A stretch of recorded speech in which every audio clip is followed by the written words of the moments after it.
Sir போன video இதில் வந்து நீங்கள் கேவி சார் டைரக்ட் பண்ண ஃபீமேல் ஓரியன்ட் மூவிஸ் பற்றி பேச போகிறேன்னு சொன்னீங்க. ஸோ இப்போ நான் டாஸ் போட்டு பார்க்க போகிறேன், நீங்கள் என்ன சப்ஜெக்ட் பற்றி பேச போறீங்கன்னு. ஓகேவா? அவர் பூவா தலையா அப்படின்னு சொல்லிட்டு ஒரு ஃபீமேல் ஓரியன்ட் சப்ஜெக்ட் பண்ணியிருக்காரு சார்.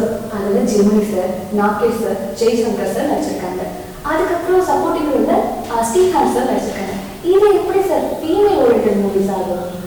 நீங்க சொல்றது ரைட் தான். இவங்க Gemini sir, Jaishankar, Nagesh sir and Srikanth இவங்க எல்லாருமே நடிச்சிருக்காங்க. I don't deny that.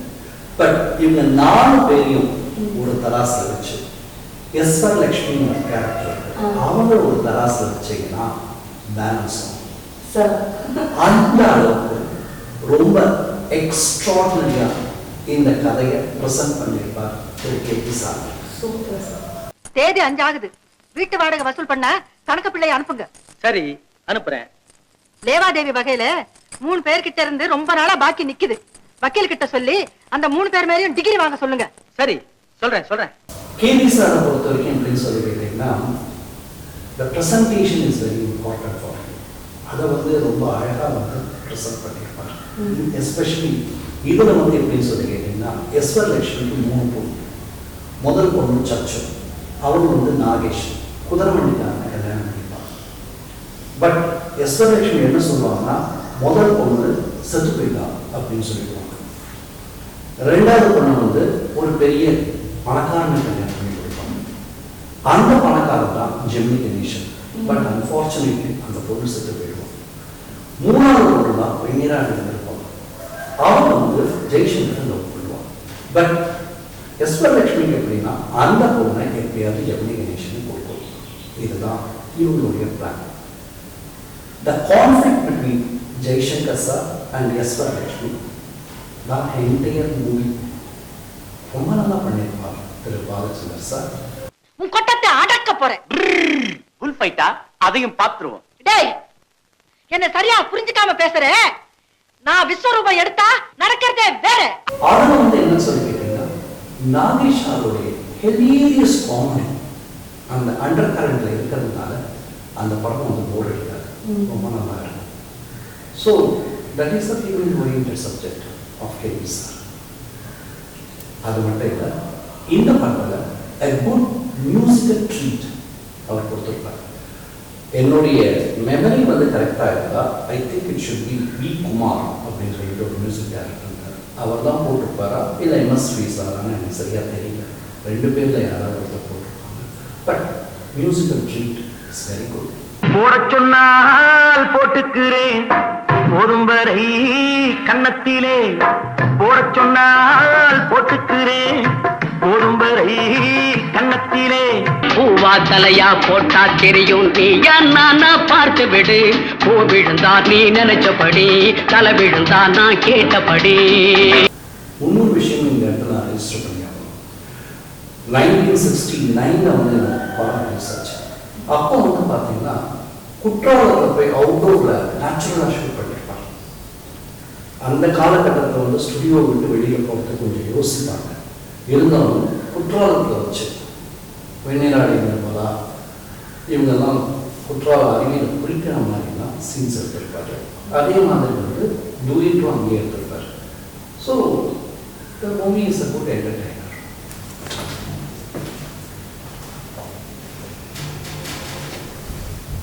இந்த பொம்மையை வச்சு என்ன பண்ணிக்கிறீங்க சார்? இவ்வளோ நேரம் எங்க சார் போடுறீங்க? நீங்க எல்லாரும் இந்த பொம்மை கூட விளையாடிட்டு இருக்க சார். இந்த பொம்மை பார்க்கும்போது எனக்கு கே பாலச்சந்தர் சார் ஞாபகமும் வருது, எஸ் பாலச்சந்தர் சார் ஞாபகமும் வருது.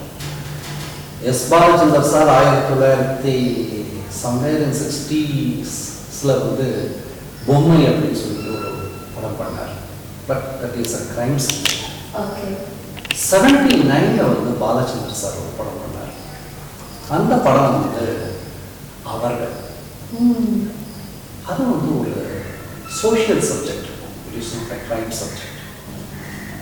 அதில் வந்து ரஜினி சார் வந்து ராமநாதன் அப்படின்னு சொல்லிட்டு ஒரு கேரக்டர் பண்ணியிருப்பார். ஒரு சாடிஸ்ட் ஹஸ்பண்ட், அடிக்க மாட்டார், உதைக்க மாட்டார், பட் வேர்ட்ஸில் வந்து அப்படி ட்ரீட் பண்ணுவாங்க அவங்க ஒய்ஃபை.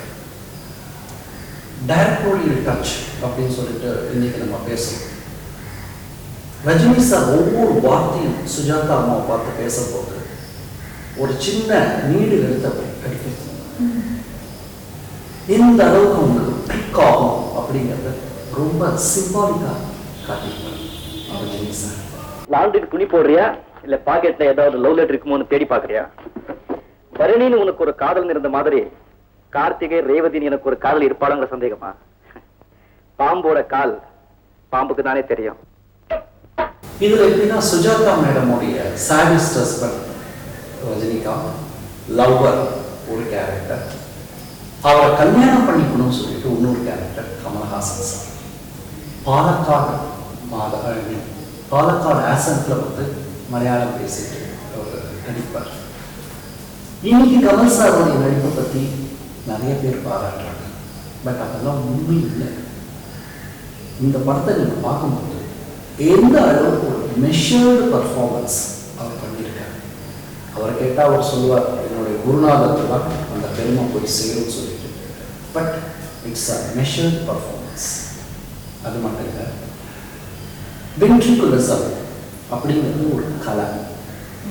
இந்த கலையை வந்து நல்லா பயின்று, இப்போ நான் இந்த பொம்மை இருப்பாங்க, இதே மாதிரி அது ஒரு பொம்மை. அந்த பொம்மைக்கு வாய்ஸ் கொடுக்குறவரே கமல் சார்.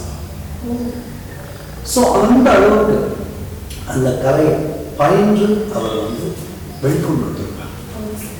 அந்த கிரெடிட் வந்து பாலச்சந்தர் சாருக்கும் உண்டு, கமல் சாருக்கும் உண்டு. உங்களுக்கு மாத்திரம் சொல்றேன், வெளியே சொல்ல வேண்டாம். குரல்ல மாத்தி பேசுறது நான் தான். ஐயோ, நீங்க பேசுற மாதிரி தெரியலையே.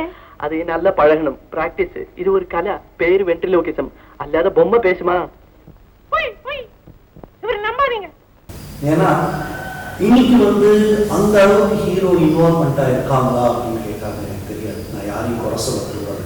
ஏன்னா அவங்க வாய்ப்பு பொறுத்து இருக்கு. அவங்களுக்கும் இந்த மாதிரி வாய்ப்பு கிடைச்சதா ஒரு வேலை அவங்களும் பண்ணியிருக்காங்க. பட் ஒரு வாய்ப்பு கிடைக்க போது அந்த வாய்ப்பை எந்த அளவுக்கு பயன்படுத்தி ஒரு விஷயத்தை பொதுமக்கள் கிட்ட சொல்லணுங்கிறத உண்மையிலே வந்து கமல் சார் ரொம்ப நல்லா பண்ணியிருக்காங்க. பாலச்சந்தர் சார் கிட்ட ஒரு ஸ்பெஷாலிட்டி என்ன அப்படின்னு சொல்லி கேட்டீங்கன்னா, எல்லா விஷயத்தையுமே வந்து டைலாக்ல கன்வே பண்ண மாட்டாங்க. சில விஷயத்தை வந்து பாட்டுலையும் கன்வே பண்ணுவார். அதுல வந்து அவரை ஃபர்ஸ்ட் லவ் பண்ண அவர் வந்து ஏத்த வீட்டில் இருப்பார். அப்போ அவரை பார்க்கும்போது சுஜாதா ஒரு பாட்டு பாடுவாங்க. இப்படி ஒரு தாலாட்டு பாடம் தன் குழந்தை தூங்கணுங்கிறது, அப்படியே என் கதையை சொல்லலாம் அப்படின்னு சொல்லும்போது அவன் என்ன மாதிரி சஃபரிங்ஸ்ல இருக்காங்கிறத வந்து ரொம்ப சிம்பாலிக்கா அந்த பாட்டு மூலமா எக்ஸ்பிரஸ் பண்ணுவாங்க. இப்படி ஒரு தாலாட்டு பாடவா, அதில் அப்படியே என் கதையை கூறவா, அதில் அப்படியே என் கதையை கூறவா. அது மட்டும் கிடையாது, அபூர்வராகங்களை பத்தி போன எபிசோட்ல நான் பேசும்போது என்னன்னு சொல்லி கேட்டீங்கன்னா, ஒரு சாங் ஒன்று இருக்கு, லாஸ்ட் சாங். அதில் வந்து அம்மா பாடிட்டு இருக்கோம், ஸ்ரீவித்யா பக்கத்துல பொண்ணு வந்து உட்கார்ந்து அந்த பொண்ணை பார்த்துட்டு சொல்லுவாங்க, மனம் எப்படி, உன் மனசு எப்படி. நெக்ஸ்ட் அந்த பொண்ணு பதில் சொல்லுவாங்க, உன் விருப்பப்படி. இவ்வளவு நாள் வெளியில போயிட்டு வந்துருக்கியே அப்படிங்கிறதுக்கோசம் சிம்பாலிக்கா கேட்பான், உடல் எப்படி, you had any affair with anybody else, அங்கிறது சிம்பாலிக்கா உடல் எப்படி அப்படின்னு கேட்டோம்னா முன்பிருந்தது. So you will convey entire things in the song. So அது வந்து பாலச்சந்தர் சாருடைய ஒரு ஸ்பெஷாலிட்டி. அதே மாதிரி இந்த படத்துல இந்த ஜூனியர் அப்படின்னு சொல்லிட்டு ஒரு சாங் ஒன்று, அது வந்து ஒரு ரொம்ப நல்ல சாங். ஏன்னா இது வந்து எப்படி ரெக்கார்ட் பண்ணியிருப்பாங்க நிஜமாவே வந்து எப்படின்னு சொல்லி கேட்டீங்கன்னா, அந்த வென்ட்ரிகுலர்ஸத்தை வந்து அந்த டால் பாடம், இவர் வந்து எஸ்பிபி சார் பாடுவார். ஸோ ரொம்ப நல்லா வந்து அந்த விஷயத்தை வந்து அவர் இது பண்ணியிருப்பார். இருமனம் கொண்ட திருமண வாழ்வில் இடையினில் நீ ஏன் மயங்குகிறாய்? ஸோ அந்த படம் is also female oriented subject. அதில் ரஜினி சாருடைய நடிப்பை நீங்கள் பார்க்கும்போது உங்களுக்கு எப்படி இருக்கும்னா, ஸ்ட்ரீட்டாக போய் அவரோட ஷர்ட்டை பிடிச்சிங்கன்னா அறவுடனே அந்த அளவுக்கு வந்து ஒரு ஃபீமேல் வந்து ஹியூமிலேட் பண்ணுவார். அது வந்து the success of the character அந்த success of the director and actor எல்லாமே கம்பைன்டு.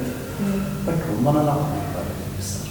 அவருக்கு வந்து அப்போ தான் இஸ் அன் அப்கமிங் பர்சன். 79 பார்த்துக்கோங்க, ஒரு 4 இயர்ஸ் தான் இண்டஸ்ட்ரியில் அவர் வந்து ஆச்சு.